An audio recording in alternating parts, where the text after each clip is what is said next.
요한복음 17장입니다. 요한복음 17장 5절 말씀부터 12절 말씀만 제가 받들어 읽겠습니다.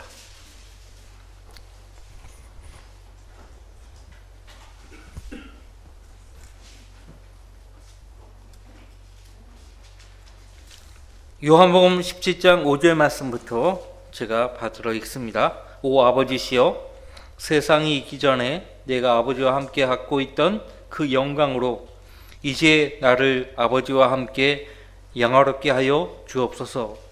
나는 아버지께서 이 세상으로부터 나에게 주신 그 사람들에게 아버지의 이름을 나타내 보였나이다.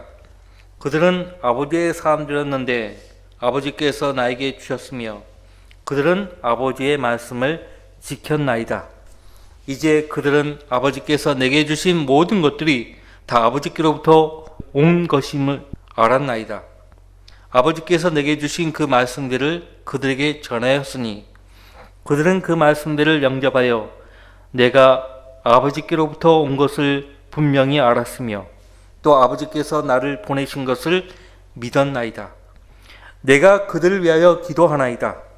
나는 세상을 위하여는 기도하지 아니하고 다만 아버지께서 내게 주신 자들을 위하여 기도하나이다.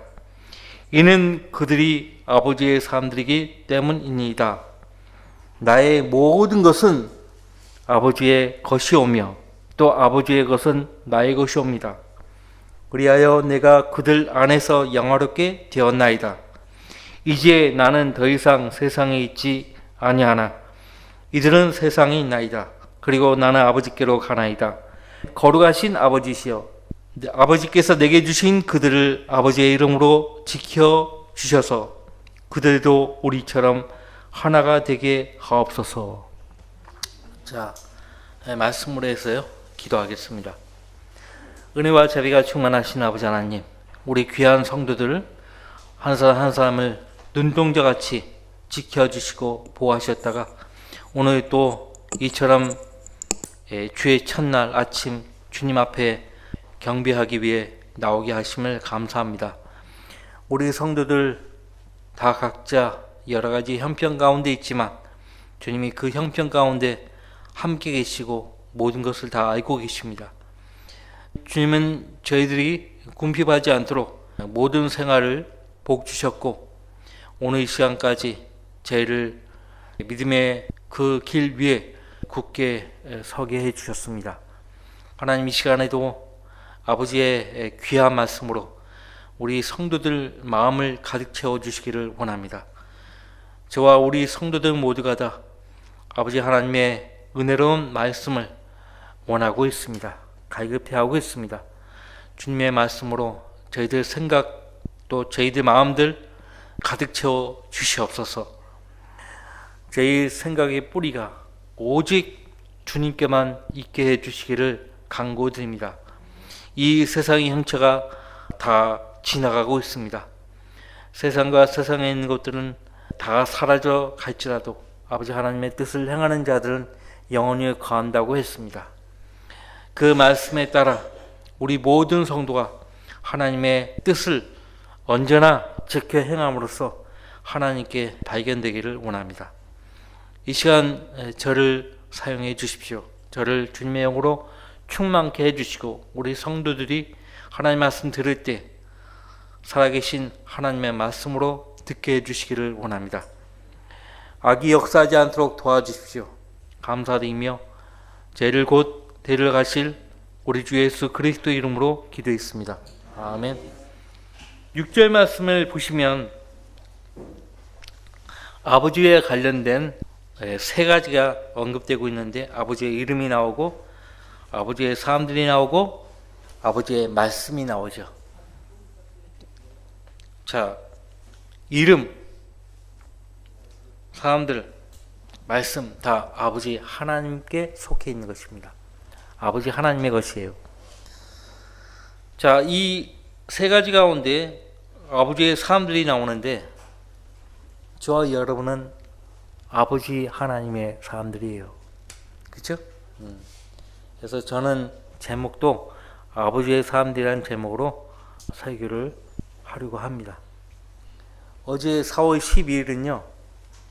한글 김갱희 성경이 출간된 지 31년이 되는 아주 뜻깊은 날이었습니다.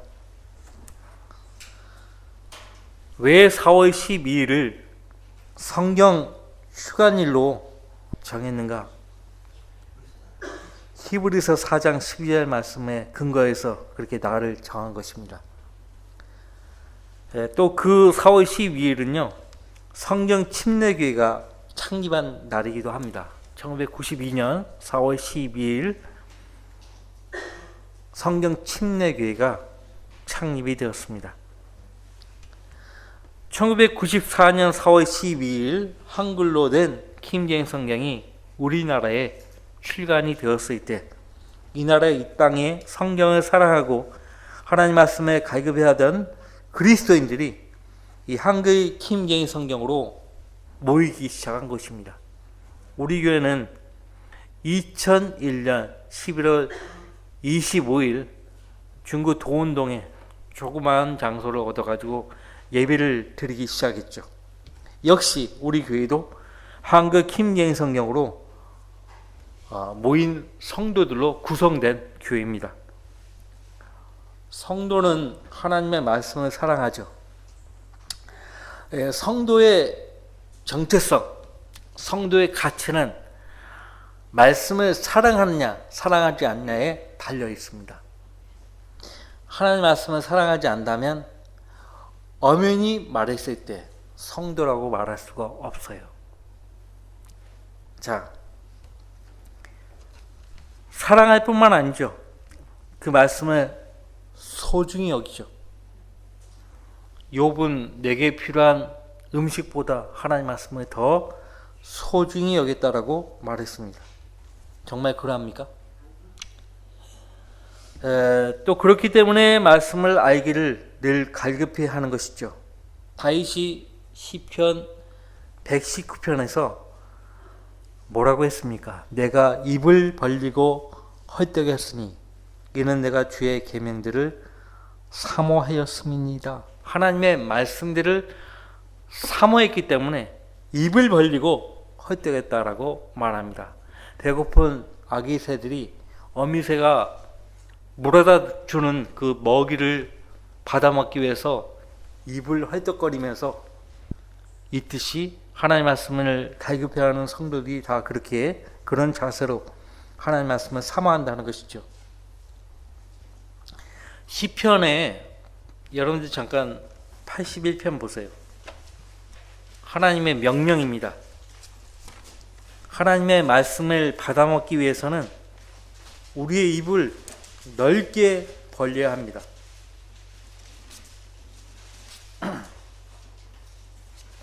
시편 81편 10절 말씀 보세요. 나는 이집트 땅에서 너를 인도해낸 주 너의 하나님이라. 같이 읽어봐요. 내 입을 넓게 벌리라. 내가 내 입을 채우리라. 뭘로 채우시겠다는 거예요? 하나님 말씀으로 채우시겠다는 거예요. 하나님은 선지자 에스겔에게 너는 그 책을 먹으라고 말씀하셨어요. 책을 먹으라. 이 성경에 기록된 하나님의 말씀을 읽는 것입니다. 거기에 기록된 말씀들을 묵상하는 것입니다. 그것을 먹는 것으로 그렇게 말씀하고 있죠. 들에 있는 소가요, 풀을 뜯어 먹을 때 그 모습을 보셨습니까? 그냥 앉아버려요. 앉아서 풀을 뜯습니다. 되새김질 할 때는요, 자기가 먹은 그 풀을요 다시 끌어올려 가지고요 다시 씹어요. 곱 씹어요. 되새김질 하는 것이죠. 그래서 성경에 굽이 있고 되새김질을 하는 그 짐승을 정결한 짐승이라고, 먹어도 좋다고 그렇게 말씀하고 계시는 것입니다. 다윗은 하나님 말씀을 받아먹기 위해서 입을 벌리고 헐떡였다라고 말했습니다. 성도들이 하나님 말씀에 대하는 데는 이 다윗처럼 늘 한결같아야 하는 것이죠. 언제나 그 말씀을 사랑하고 또 그 말씀을 알고자 하는 갈급한 마음으로 꽉 차 있어야 하는 것입니다. 말씀이 만약 여러분의 말씀에 대한 올바른 자세를 잃어버렸다면 하나님 말씀에 대한 사랑과 열정을 다시 새롭게 해야 되는 것이죠. 자, 그렇게 하기 위해서는 하나님 말씀으로 돌아와야 하는 것입니다. 이스라엘 백성이 하나님 말씀에서 떠나버렸죠. 그 말씀에서 떠나버린 그 백성들을 향해서 하나님의 종 선자들은 그 백성들을 향해서 하나님께로 돌아오라고 말했죠. 하나님께 돌아와야 돼요. 구체적으로 그분이 하신 말씀으로 돌아와야 합니다. 그것만이 하나님 말씀에 대한 사랑과 열정을 회복할 수가 있어요. 자, 오늘 본문으로 돌아오시면 주님께서 기도하시는 아버지의 사람들은 하나님 말씀을 사랑하고요. 그 말씀을 기록된 대로 믿고 순종하는 그리스도인들을 가리킵니다. 그러니까 주님이 하신 그 기도 속에 들어가 있는 사람들이 아버지의 사람들이에요. 예수님은 대제사장으로서 하나님의 보좌 오른편에 앉아 계시면서 저와 여러분을 향해서 중보하고 계십니다. 대제사장으로서 중보하고 계십니다. 그래서 지금 요한복음 17장은 주 기도문, 우리가 마태복음, 누가복음에 나와 있는 그 기도문, 주기도문 잘못 알고 있는 것인데 그것은 사실 제 아들의 기도문이에요. 예수님이 제 아들에게 이런 방식으로 기도하라고 기도의 방법을 알려주신 것이에요. 또 그 기도 내용을 구체적으로 살피면 유대인적인 기도예요. 유대인적인. 유대 민족은 민족적으로 하나님을 가리킬 때 우리 하나님이라고 하거든요. 하늘에 계신 우리 하나님. 우리는 나의 하나님이라고 하거든요. 나의 아버지 하나님. 예수님도 지금 요한복음 17장에서 아버지시여라고 간구하시잖아요. 아버지시여. 자, 지금 17장은요. 주님이 주의 만찬을 제 아들과 가지신 뒤에 14장에서 16장에 거친 유월절 강론을 마치시고 그 유월절 강론의 주제는 성령님에 대한 주제예요. 성령 하나님. 성령께서 오신다고 가르치신 거예요. 그 강론을 마치시고 이제 갈보리에서의 위대한 구속사역을 눈앞에 두시고 제 아들 앞에서 드린 기도입니다. 주님은 자신의 구속사역을 통해서요 영원한 생명을 얻게 될 자기 사람들을 위해서 중보를 하신 거예요. 지금도 주님은 그분의 자녀들을 위해서 중보하고 계시는 것입니다. 지금 나를 위해서 중보하고 계시는 거예요. 지금도 주님은 우리 각인의 이름을 불러가며 위대하시고 전지전능하신 아버지 하나님께 우리 개개인을 위해서요 중보하고 계시는 것이에요. 개역성경에 의하면 도구라고 되어 있는데요, 도구는 정확한 표현이 아니에요. 중보예요. 중보라고요. 하나님과 사람 사이에 서서요 하나님께 그 사람들을 대신해서 기도하는 거예요. 중보예요. 자, 죄인이 하나님께 기도로 다가설 때는요 회개할 때만이에요. 회개가 아닌 경우에는 결코 그 죄인은 하나님께 가까이 갈 수가 없어요. 회개하는 죄인은 예수님께 도움을 구하죠. 주님이 내 구주시라고. 그것을 믿음으로 시인할 때만 하나님이 그 죄인의 기도를 들으시고 그 죄인을 지옥의 저주에서 구원하신다고요. 요한복음 17장은 예수 그리스도의 대제사장적인 기도라고 말할 수가 있습니다. 우리는 지금 주님께서 하나님의 보좌 오른편에 앉아 계셔서 우리를 위해서 기도를 하고 있다는 사실을 부인하지 않습니다. 또 우리를 위해서 주님이 어떤 기도를 구체적으로 하나님께 올리고 계시는가를 오늘 본문을 통해서 충분하게 엿볼 수가 있어요. 저는 오늘 본문 6절 말씀부터 20절까지의 주님이 하신 기도를 근거로 설교를 하고자 합니다. 자, 아까 언급했지만 6절 말씀에서 아버지 하나님의 세 가지의 것들이 나온다고 했죠. 첫 번째 아버지의 이름이 나왔고, 두 번째 아버지의 사람들이 나왔고, 세 번째 아버지의 말씀이 나왔다고 했어요. 자, 아버지의 이름은 하나님이에요. 주 하나님. 주 하나님을 가리켜서 아버지의 이름이라고 말하고요. 주님은 말씀하십니다. 나는 아버지께서 이 세상으로부터 나에게 주신 그 사람들에게 아버지의 이름을 나타내 보였나이다. 그들은 아버지의 사람들이었는데 아버지께서 나에게 주셨으며 그들은 아버지의 말씀을 지켰나이다라고 말씀하고 있습니다. 아버지의 사람들이 누구인가 주님은 분명하게 밝히신 거예요. 아버지의 사람들이 누구예요? 하나님이 예수 그리스도께 주신 사람들이에요. 선물이죠. 그리고 그들은 아버지의 말씀을 지켰다고 말합니다. 그러니까 아버지의 사람들은 아버지의 말씀과 뗄래야 뗄 수 없는 사람들이에요. 아버지의 말씀이 없는 사람들, 그 말씀을 믿지도 않고 따르지 않고 살아가는 사람들은 아버지의 사람들이 아니라는 것이에요. 나도 예수님 믿고 구원받았는데, 자, 그러면 구원받은 당신은 지금 이 순간에도 아버지 하나님의 그 말씀을 적극적으로 순종하며 사십니까? 그 질문에 네, 그렇습니다라고 자신있게 말할 수 있는 사람들은 그렇게 많지가 않아요. 자, 8절 말씀 보시면 아버지께서 내게 주신 그 말씀들을 그들에게 전하였으니, 누가요? 예수님이요. 그들은 그 말씀들을 영접하여 내가 아버지께로부터 온 것을 분명히 알았으며 또 아버지께서 나를 보내신 것을 믿었나이다. 어떻게 하는 것이 영접하는 것인가?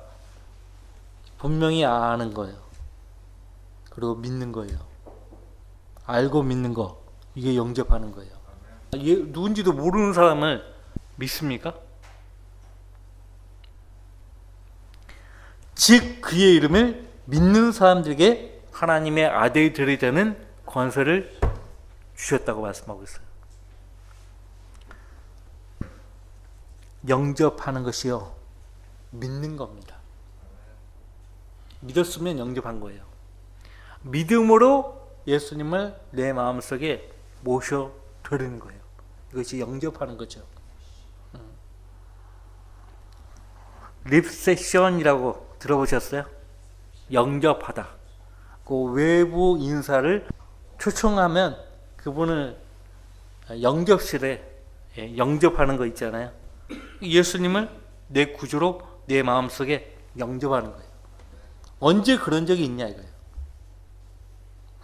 머리 긁적긁적 대면서 세례받을 때요. 한 달 전에 어떤 사람이 설교 준비하고 있는데 바쁜데 막 모른 전화가 왔어요. 한참 막 이야기하는데 그 교회를, 우리 교회 오고 싶다는 거예요. 그래서 물었죠. 예수님을 언제 영접했냐고. 그랬더니 유아세례 받을 때 영접했다는 거예요. 유아세례 받을 때 영접했대요. 거짓말하지 말라고. 그 아기가 뭘 하냐고. 뭘 아냐고.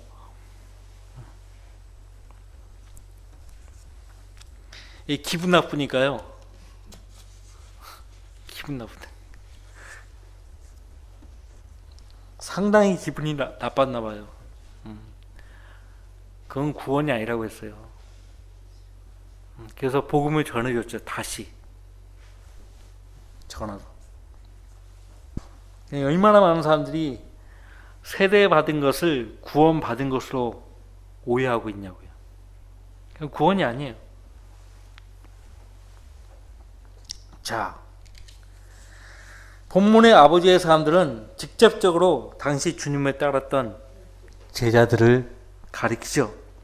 12절을 보시면요, 아버지의 사람들이 제자되었다는 사실을 우리가 명확히 알 수가 있죠. 내가 그들과 함께 세상에 있었을 때는 아버지의 이름으로 그들을 지켰나이다. 아버지께서 내게 주신 그들을 내가 지키었고 멸망의 아들 외에는 그들 중 아무도 잃어버리지 아니하였으니 이로써 성경이 이루어지게 한 것이옵니다. 멸망의 아들이 누구인지 아시죠? 은 30에 예수님 팔아넘긴 유다 이스카리옷이에요. 그 이스카리옷 외에는 아무도 잃어버리지 아니하였다라고 말씀하셨어요. 유다 이스카리옷 하면 이제 카리옷 사람이라는 뜻이거든요. 원래는 정확하게 크리옷이에요. 크리옷.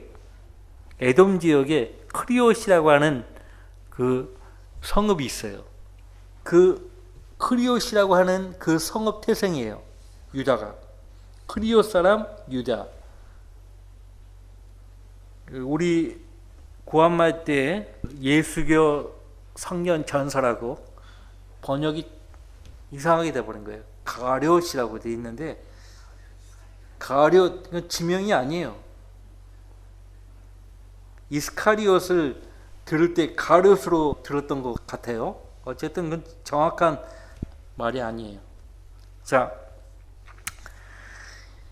유다 이스카리옷 말고 11 제자가 잃어버리지 않았다라고 말합니다. 그 11 제자만을 놓고 주님이 기도하신 것이에요. 18절 말씀을 또 보시면요. 18절 말씀부터 20절까지의 말씀 보세요. 아버지께서 나를 세상에 보내신 것 같이 나도 그들을 세상에 보냈사옵니다. 그 제자들을 예수님이 보내셨죠. 둘씩 보내셨어요. 둘씩. 또 그들을 위하여 나는 나 자신을 거룩하게 하오니 이는 그들도 진리를 통해 거룩하게 되기 위함이니이다. 그러나 나는 이들만을 위하여 기도하는 것이 아니었고 그들의 말을 통하여 나를 믿을 사람들도 위한 것이옵니다. 사도들이 증거한 그 복음을 통해서 많은 이방인들이 주님께 돌아왔죠. 사도행전의 기록을 보면 정확하게 알 수가 있잖아요. 그 결과 그 복음이 우리에게까지 전파가 된 거예요. 그래서 여러분들도 그들이 전한 그 복음을 통해서 예수님을 구주로 믿은 것이에요. 우리도 아버지의 사람들이 된 것입니다. 그러니까 주님이 세상에 보내신 사도들과 그 사도들의 말을 통해서 주님을 믿게 될 사람들까지 다 아버지의 사람들이라고 말씀을 하시는 것이에요. 자, 이 예수님이 하신 그 기도 내용을 통해서요, 우리는 우리 자신들을 점검해 볼 필요가 있습니다. 현재 우리 자신이 주님의 기도에 들어있을 만큼 우리가 주 하나님의 말씀을 지키고 살아가는가 점검해 볼 필요가 있어요.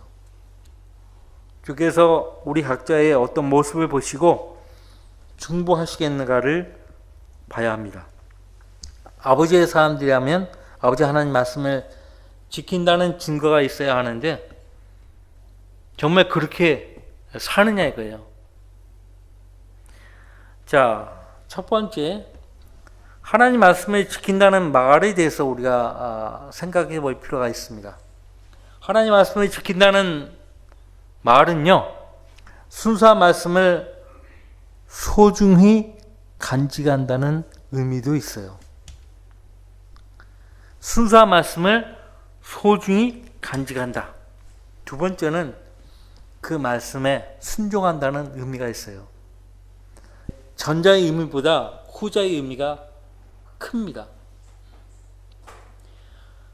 우리 성도들은 우리가 믿고 따르는 우리 주님의 말씀에 누군가가 불순물을 첨가하지 않도록 말씀을 지키는 수문장이 되어야 해요. 물론 하나님 말씀 스스로 그 말씀을 지킵니다. 신명기에 모세오경 첫 번째 책에 하나님이 이 말씀에 더하거나 삭제하면 하나님께서 저주하시겠다고 말씀하셨어요. 또 성경 중앙에 잠언 30장에도 그와 같은 말씀이 있어요. 성경 마지막 요한계시록에도 그와 동일한 말씀을 문지기로 세워두신 거예요. 성경은 성경 스스로 지킨다고요. 하지만 이 성경을 믿고 따르는 우리 성도들 입장에서는 누군가가 내게 주신 하나님의 거룩한 말씀에 불순물을 가하려고 한다면 가만히 있을 수 없죠. 가만히 있어서는 안 되는 거예요. 하나님 말씀은요, 그 말씀을 사랑하는 성도들이 그 말씀을 지켜가는 거예요. 예. 우리 각자가 우리 대제사장이신 주님의 기도의 제목이 되려면 첫째, 매 순간 하나님 말씀에 전적으로 순종하고 있다는 증거가 있어야 합니다. 주님이 내 생에서 첫 번째 자리에 늘 계셔야 한다고요.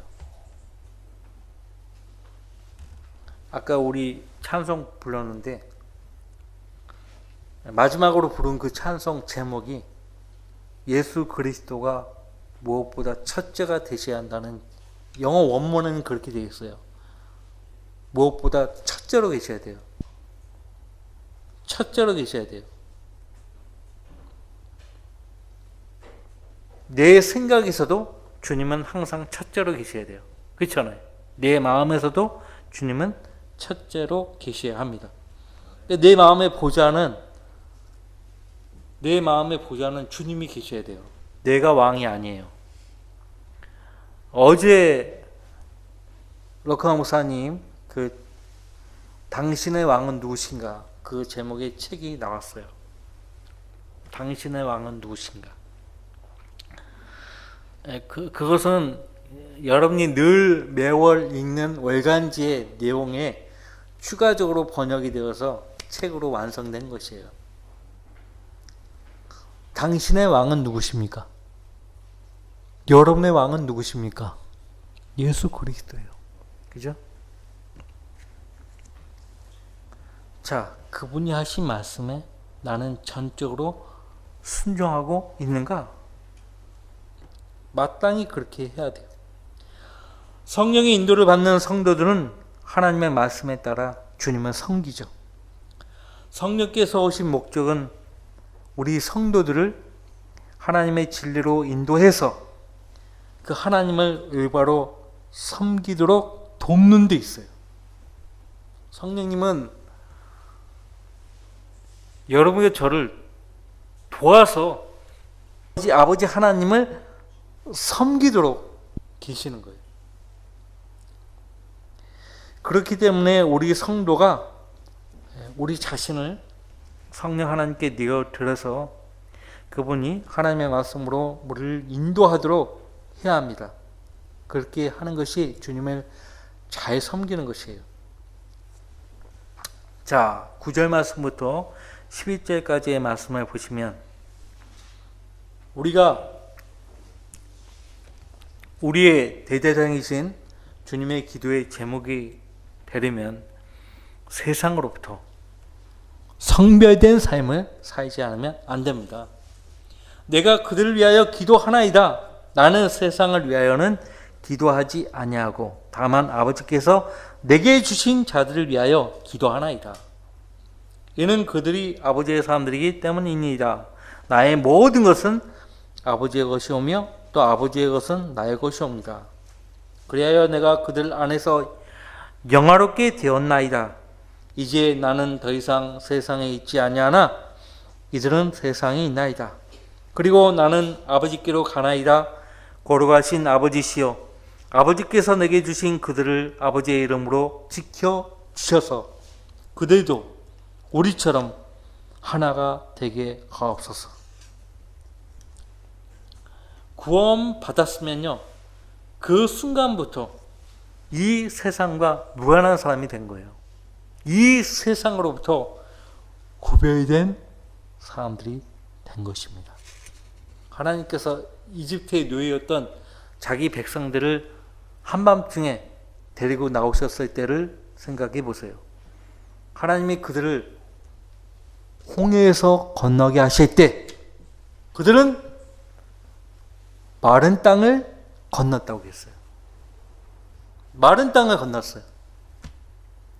그게 가능합니까?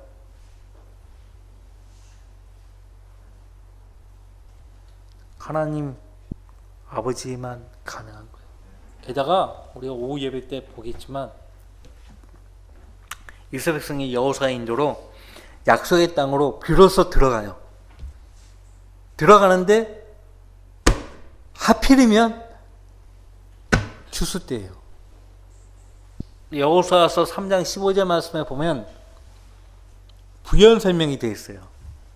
요단강은 추수 때에 물이 넘친다는 거예요. 겁나 많은 거예요. 겁나 많은 때. 그런데 팔레스타인 그 계절은요, 우리와 같지 않아요. 사계절이 있긴 한데 우리는 우기가 여름이잖아요. 근데 팔레스타인은 우기가 겨울이에요. 10월 말부터 비가 엄청 옵니다. 여행을 가더라도 10월 말부터는 가지 마세요. 비가 엄청나게 와요. 우기예요. 반대로 보통 10월 말쯤 되면 우리나라의 경우는 어떤 때죠? 추수 때잖아요. 수확 하잖아요. 근데 오히려 팔레스타인은 여름에 추수를 해요. 한참 더운 여름 때.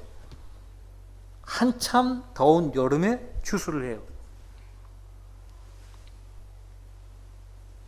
근데 그때 범람해요. 요단강이 막 물이 불어요. 그러니까 사람들이 요단강을 함부로 건널 수가 없는 때예요. 근데 하나님이요, 명령을 하시죠. 여호수아에게.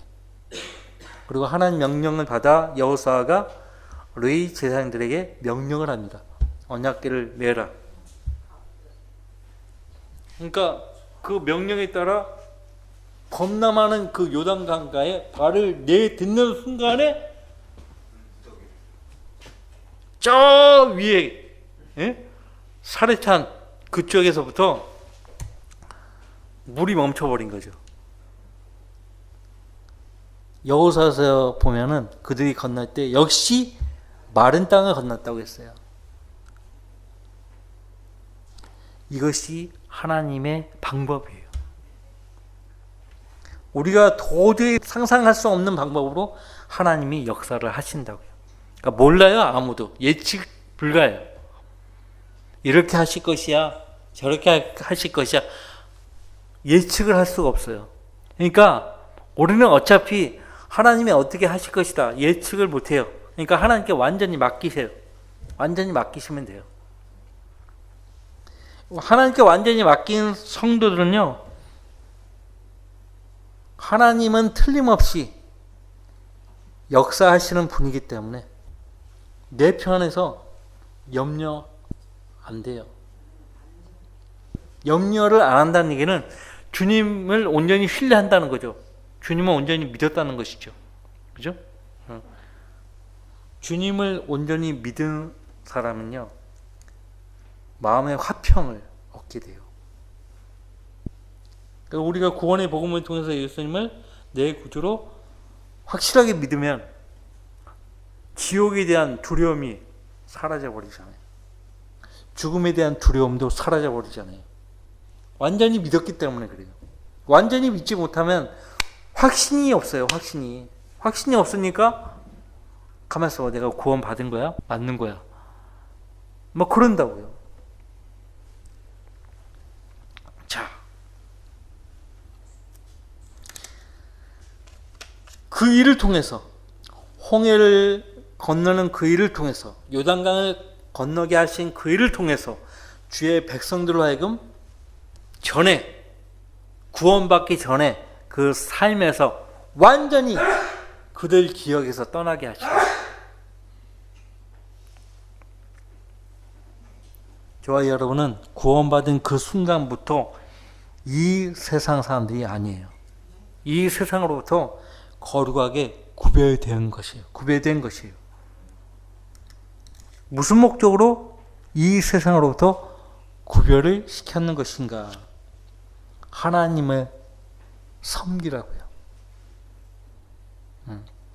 자, 사도행전의 기록에 보면요, 사울이라고 하는, 바울이죠 원래, 그 사울이 바나바와 함께 안티옥 교회에서 성경을 가르친다고, 성경 가르쳐요.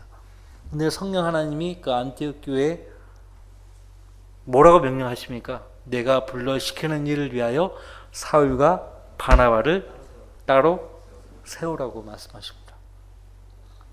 근데 그 바나바에 대해서 뭐라고 또 언급을 하시냐면 선한 사람이라고 언급을 하세요. 자, 바나바든 누구든 하나님 입장에서는 다 죄인이에요. 근데 그 죄인을 가리켜서 선한 사람이라고 말씀하고 있단 말이에요. 자, 그 바나바는 사울과 함께 안티옥 교회에서, 시리아 안티옥 교회에서 성경 교사로 하나님께 쓰임 받고 있었어요. 성경을 가르치려면 성령으로 충만해야 되겠죠. 성령으로 충만한 사람들을 가르쳐서 성경에서는 선한 사람이라고 말씀하십니다. 성령님이 누구예요? 예수 그리스도예요. 내주하시는 예수 그리스도. 골로새서 2장 27절에 너희 안에 계신 영광의 소망 곧 그리스도시라고 말씀하고 있어요. 너희 안에 계신 영광의 소망 곧 그리스도가 성령으로 계시는 거예요. 그러니까 성령으로 충만하다는 얘기는 그 안에 예수 그리스도가 그의 주인으로 역사하고 있다는 것이에요. 자, 세상을 사랑하고 세상에 있는 것들의 마음을 빼앗기는 성도들이 여전히 있는 것입니다. 여러분은 세상에 있지만, 세상에 살지만 세상 사람들이 아니에요. 우리의 시민권은 하늘에 있어요. 우리의 소망도 역시 하늘에 있는 것입니다. 우리는 속히 세상으로부터 떠나 저 영원한 낙원에서 우리를 사랑하시는 주님과 영원히 함께 하기를 소망합니다. 이러한 소망이 없이 세상 유혹에 빠져가지고 세상을 사랑하는 사람들은 그들이 비록 구원을 받았다 해도 주님께는 가치가 없어요. 주님은 세상을 위해서 기도하지 않는다고 말씀하셨죠. 주님은 지금도 이 세상을 위해서는 절대로 기도하지 않아요. 그래서 교회라면 세상에 관련된 기도 제목을 하나님께 올리지 않아요. 주께서 중보하시는 대상은 오직 아버지 하나님께로부터 선물로 받으신 아버지의 사람들 뿐입니다. 주님이 중보하시는 기도 제목 또한 아버지의 사람들을 세상에서 아버지의 이름으로 지켜주셔서 그들도 삼위일체로 역사하시는 아버지 하나님과 말씀이신 아들 하나님과 성령 하나님이 하나 안에서 일치하듯 하나가 되게 해 주시라고 기도한 것 뿐입니다. 사실 우리 성도들은 구원받은 그 순간에 이미 예수 그리스도와 합한 사람이에요. 합한 사람이에요. 우리는 실제 예수님을 만나지는 않았습니다만 영으로는 만난 거예요. 만났기 때문에 거듭날 수 있었던 거죠. 그리고 지금도 주님과 교제할 수 있는 거고요. 이제 실제 만나는 거예요. 실제 변화된 몸을 입고 예수님 만나는 거예요. 예. 그럼에도 아직 변화되지 못한 우리 육신과 세상 유혹과 마귀의 끊임없는 공격으로 주님과 법적으로 이루어진 이 영적 연합이 방해를 받고 있는 거죠. 그렇다고 우리가 연약하기 때문에 주님과의 영적 연합을 방해받도록 육신과 세상과 마귀에게 내어주어서는 안 되는 겁니다. 그래서 마귀에게 틈을 주지 않도록 하라고 했어요. 자, 예수님은 항상 기도하고 낙심하지 말라고 말씀하셨습니다. 주님 뜻 가운데서 기도한 제목들이 비록 그 응답이 더딜지라도 신실하신 주님께서 자기 이름과 자기가 받을 영광을 위해서 우리가 구한 기도 제목들을 반드시 응답해 주실 것이라는 끈덕진 믿음의 자세로 하나님께 계속 기도해야 돼요. 예, 기도해야 돼요. 이런 확신 없이 기도하게 되면 누구라도 낙심하게 되는 거예요. 더 이상 기도하지 않는 사람의 말로는 타락이에요. 기도하는 것을 중단하잖아요. 그러면 타락이라는 병이 여러분에게 찾아옵니다. 타락의 병, 무서운 병입니다. 성도가 이 타락이라는 병에 걸리면요, 하나님을 찾지를 못해요. 하나님을 못 찾아요. 정말 위궁에 처하면 그때 하나님을 찾더라도 평상시에 하나님을 안 찾아요. 하나님을 안 찾고 있다? 좀 타락해 있는 거예요. 무섭죠?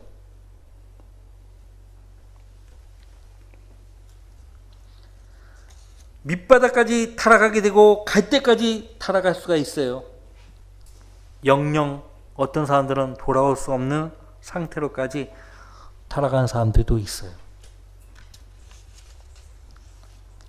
자, 세 번째, 우리가 매일같이 우리의 대제사장이신 주님의 기도의 제목이 되려면 주님의 기쁨으로 충만한 삶을 살고 있다는 증거가 있어야 돼요. 자, 주님의 기도의 제목이 되려면 우리 자신이 첫 번째 뭐라고 했어요? 우리가 아버지의 말씀들을 지켜야 한다고 했잖아요.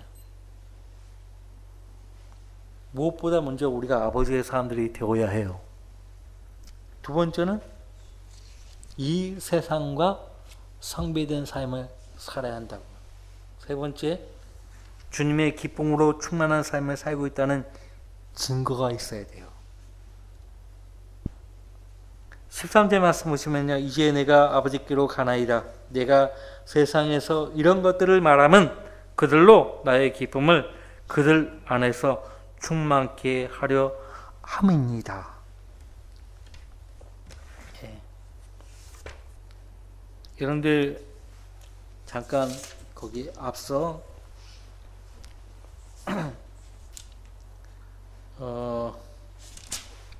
요한복음 14장 보세요.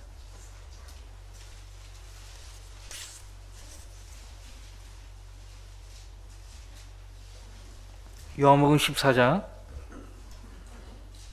28절 말씀. 너희는 내가 갔다가 너희에게 다시 온다고 한 말을 들었느니라. 너희가 나를 사랑하였으면 내가 아버지께로 가노라 한 말을 기뻐하였으리라. 이는 나의 아버지께서 나보다 위대하심이라. 너희가 나를 사랑하였으면 내가 아버지께로 가노라 한 말을 기뻐하였으리라.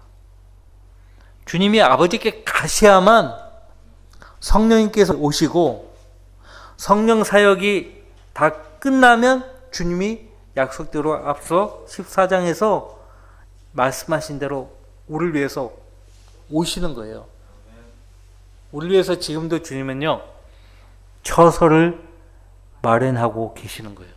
그 처소가 다 마련되면 우리를 데리러 오시겠다고 하셨어요. 처소가 다 마련되면. 그만큼 그 처소에 함께 할 사람들을 주님께서 더 부르고 계시는 거죠. 네. 주님의 기쁨이 우리 안에서 충만케 하려면 주께서 주신 새 계명에 우리가 순종해야 합니다. 새 계명이 뭐예요? 새 계명이 서로 사랑하라는 것이에요. 요한복음 15장 10절 말씀부터 보시면 내가 내 아버지의 계명들을 지켜서 그분의 사랑 안에 거하는 것 같이 너희도 나의 계명들을 지키면 나의 사랑 안에 거하리라. 내가 이런 것을 너희에게 말한 것은 나의 기쁨이 너희 안에 머물러 있어 너희의 기쁨이 충만하게 하려는 것이라. 나의 계명은 이것이니 내가 너희를 사랑하는 것 같이 너희도 서로 사랑하라는 것이라. 자원한 마음이 어디에서 오는 것인가 하니까요, 기쁨에서 오는 것이에요. 기쁨. 근데 그 기쁨이 어디에서 오는 것인가 하니까요, 아버지 하나님을 사랑하는 데서 오는 것이에요. 그래서 이 세상과 세상에 있는 것들을 사랑하는 사람 마음속에는 아버지를 사랑함이 없다고 했어요. 요한 2장에서. 아버지 하나님을 사랑하는 마음이 그 마음속에 없기 때문에 세상과 세상에 있는 것들에 마음 뺏기며 사는 거예요. 자, 주님은 자기 자녀들이 서로 사랑하는 것을 매우 기뻐하십니다. 자, 우리 자녀들이 서로 막 헐뜯고 다투고 싸운다. 어느 부모가 좋아하겠어요? 하나님도 마찬가지예요. 우리가 주님의 이름으로 모였는데 주님의 이름으로 모인 이 자리에서 서로 헐뜯고 비방하고 공박한다. 주님이 결코 원치 않아요. 우리가 서로 사랑할 때 주님은 우리로 인해서 기뻐하시고 주께서 기뻐하시는 그 일로 우리 역시 기쁨이 충만해질 수 있다는 것을 아셔야 돼요. 자, 마지막으로 14절 말씀부터 17절까지 말씀 보세요. 17장 14절 말씀부터 17절까지 보시면 우리가 주님의 기도의 제목이 되려면 세상으로부터 미움을 받는다는 증거가 있어야 돼요. 내가 그들에게 아버지의 말씀을 주었더니 세상이 그들을 미워하였나이다. 세상이 아버지의 사람들을 미워하는 이유가 어디 있다고 말씀하세요? 아버지의 말씀을 주었더니. 우리는 이 아버지의 말씀을 받았잖아요. 가지고 있잖아요. 그리고 그 말씀을 믿고 따르고 있잖아요. 그러니까 세상 사람들이 그런 아버지 사람들인 저와 여러분들을 미워한다는 거예요. 이는 내가 세상에 속하지 아니한 것 같이 그들도 세상에 속하지 아니하기 때문이옵니다. 무엇보다 우리가 세상에 속하지 않기 때문에 세상이 우리를 미워한다는 거예요. 수많은 그리스도인들이라고 하는 사람들이 세상으로부터 미움받는 것을 싫어해요. 두려워해요. 그렇기 때문에 세상에 속하려고 하는 것이에요. 근데 원칙적으로는 세상에 속할 수가 없어요. 물과 기름이에요. 물과 기름 절대 섞이지 않잖아요. 절대 안 섞여요. 예수님이 말씀하십니다. 내가 기도하옵는 것은 아버지께서 그들을 세상에서 데려가시라는 것이 아니었고 그들을 악에서 보호해 주시라는 것이옵니다. 내가 세상에 속하지 아니한 것 같이 그들도 세상에 속하지 않사옵니다. 아버지의 진리로 그들을 거룩하게 하여 주옵소서. 아버지의 말씀은 진리입니다. 진리의 말씀, 아버지의 말씀으로 이 세상에 남겨져 있는 아버지의 사람들, 저와 여러분들을 거룩하게 하여 주옵소서라고 주님은 날마다 우리를 위해서 중보하시는 거예요.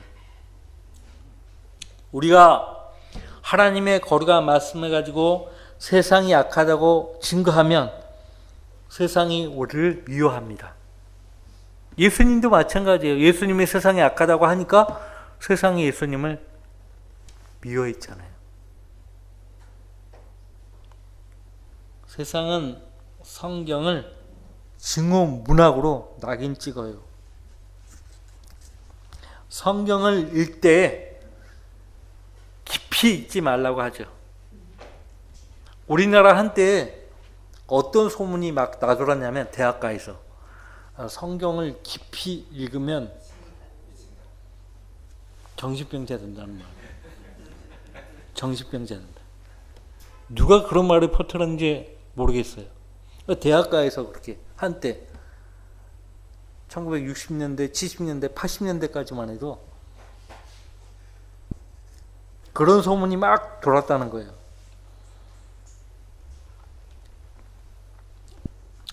그래서 성경을 진지하게 창세기 1장 1절부터 요한계시록 마지막 장 마지막 절까지 진지하게 읽은 사람이 그렇게 많지 않은 거예요.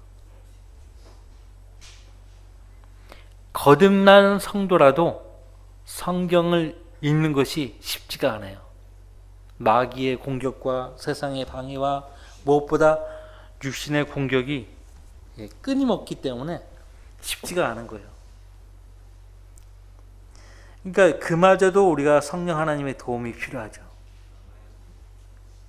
성경 읽다가 말고 막 휴대폰으로 가는 거야 그냥.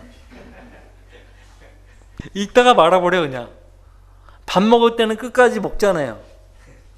수저를 얹어놔요. 아, 내가 배불렀다 할 땐 놓잖아요. 성경도 충분히 읽었다 했을 때 낮에 그렇게 읽었으면 저녁에 또 읽는 거죠. 취하로. 시간이 나면 성경 읽어야 돼요. 시간이 나면 성경 읽어야 돼요. 우리가 성경을 읽을 때는 이때뿐이에요.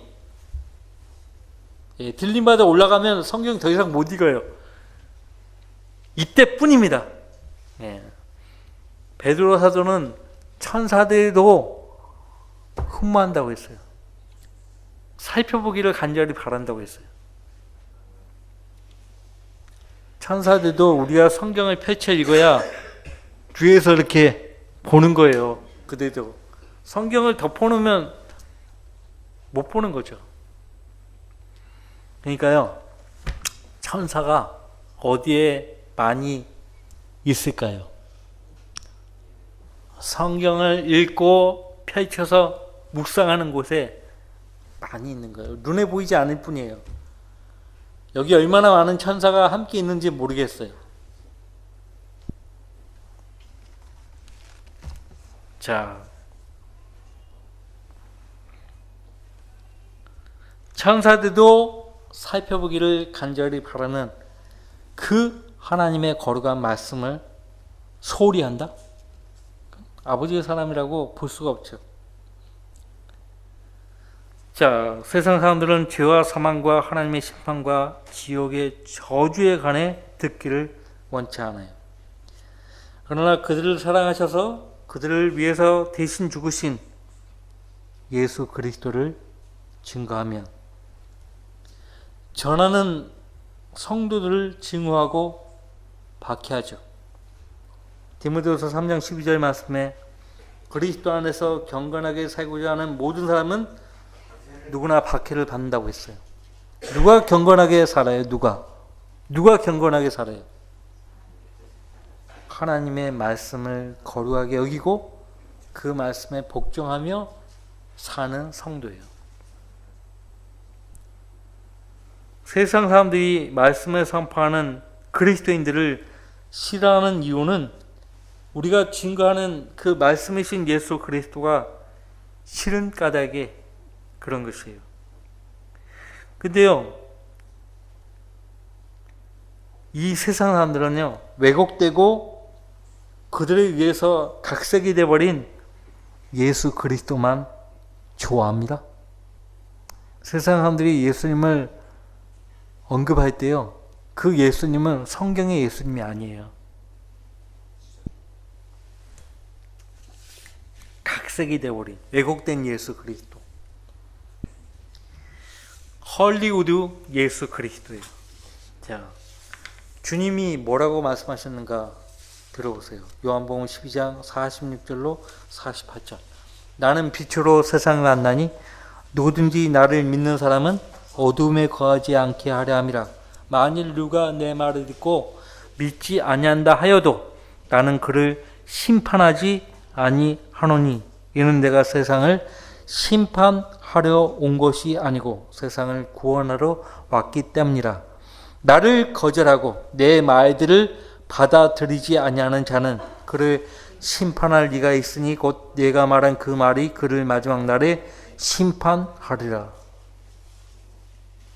이 말씀은 무서운 말씀이에요.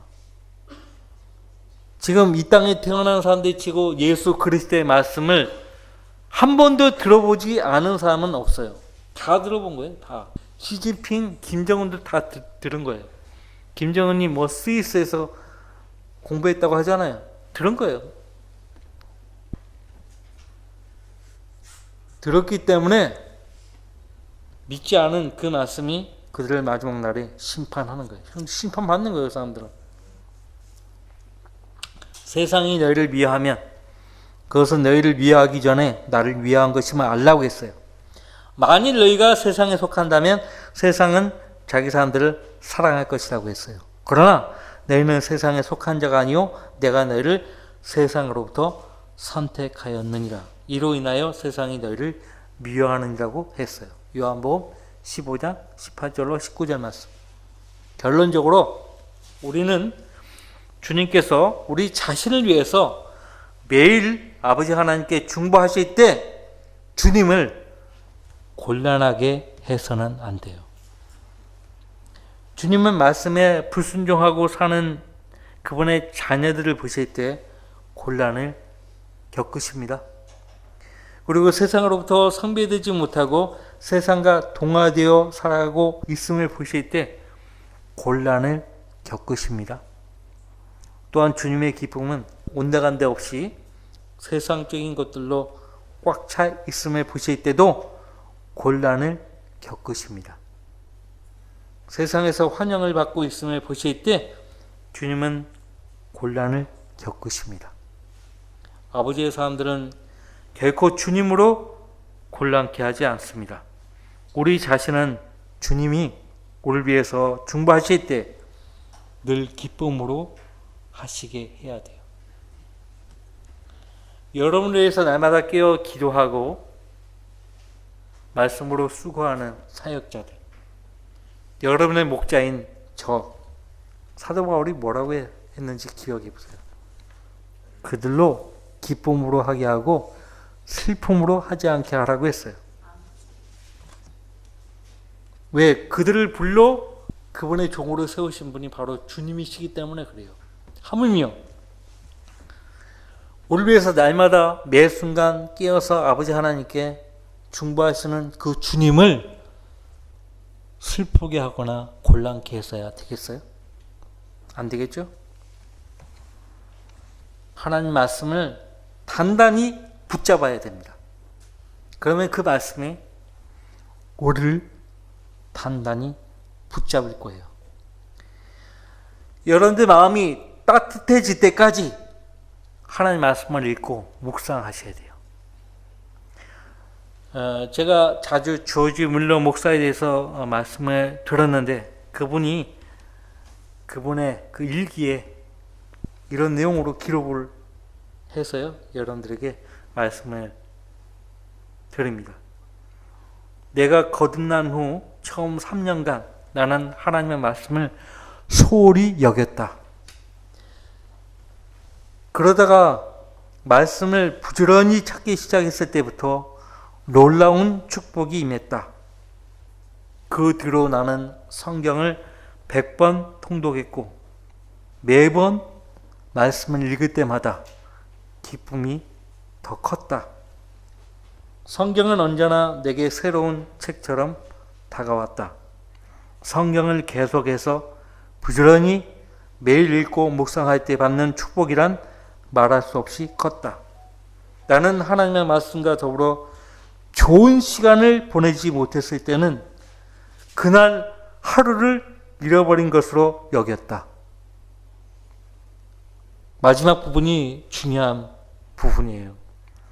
나는 하나님의 말씀과 더불어 좋은 시간을 보내지 못했을 때는 그날 하루를 잃어버린 것으로 여겼다. 무엇 때문에 내가 하루를 보냈지? 의미 없이 보낸 적이 있다면 왜 의미 없이 보냈는가를 한번 생각해 보세요. 하루의 시작을 하나님 말씀과 더불어 시작하지 않았기 때문에 그래요. 지금은 그 어느 때보다도 주님을 찾아야 될 때입니다. 더 많은 시간을 할애해서 주님을 만나야 될 때예요. 더 많은 시간, 최소 30분에서 1시간, 아니 그 이상, 내게 많은 시간이 있다 그러면 그 시간도요 하나님께 바치는 거예요. 돈만 바칠 생각하지 말고 시간도 11조로 바쳐야 돼요. 하루 24시간 아닙니까? 그러면 하루에 하나님께 온전히 바쳐야 될 11조 얼마예요? 2시간 40분이에요. 근데 여러분들 2시간 40분 하나님께 바칩니까? 바치셔야 돼요. 어떤 경우로 어떤 식으로 바치고 있는지 난 모르겠어요. 2시간 40분도 아니에요. 단 2분 40초도 주님께 드리지 않고 살아가는 사람들이 많은 거예요. 그러니 그 삶에 아무런 능력이 없는 거죠. 능력이 있을 수가 없어요. 자, 다 같이 기도합시다.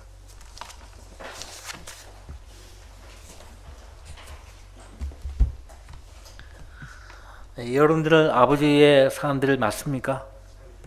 아버지의 사람들이라면 아버지의 말씀을 소유하고 있는 것이에요. 앞서간 우리의 믿음의 선배들을 유념해 보세요. 폭소의 순교사에 나오는 럭커 목사님이 쓰신 신약 교회사에 나오는 하나님의 위대한 용사들을 기억해 보세요. 그들이 어떤 마음의 자세로 주님을 섬겼는지 생각해 보세요. 우리도 그들과 다르지 않습니다. 또 달라서는 안 돼요.